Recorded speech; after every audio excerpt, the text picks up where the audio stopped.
தமிழகத்தின் பல்வேறு பகுதிகளில் பரவலாக மழை பெய்தது. ஆண்டிப்பட்டி அருகே குடியிருப்புகளை சூழ்ந்த மழைநீரால் பொதுமக்கள் அவதியடைந்தனர்.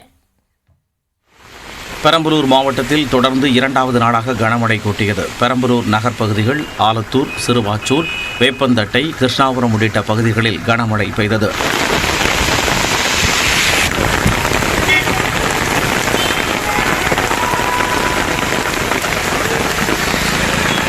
தேனி மாவட்டம் ஆண்டிப்பட்டி, வைகை அணை, குன்னூர், கண்டமனூர் பகுதிகளில் கனமழை வெளுத்து வாங்கியது.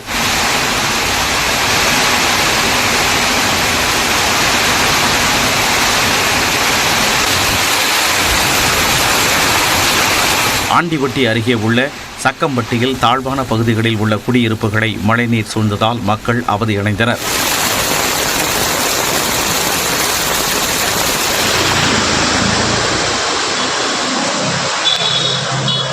இதேபோல மதுரையிலும் கனமழை கொட்டி தீர்த்தது.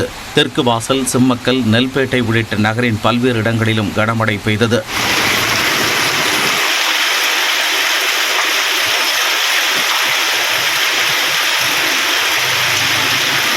நீலகிரி மாவட்டம் கூடலூர் மற்றும் அதன் சுற்றுவட்டார பகுதிகளில் கனமழை கொட்டி தீர்த்தது.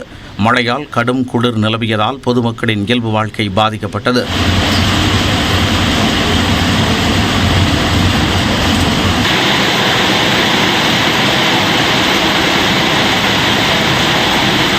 இந்நிலையில் தமிழ்நாட்டில் இன்று 11 மாவட்டங்களில் கனமழைக்கு வாய்ப்பு உள்ளதாக சென்னை வானிலை ஆய்வு மையம் தெரிவித்துள்ளது.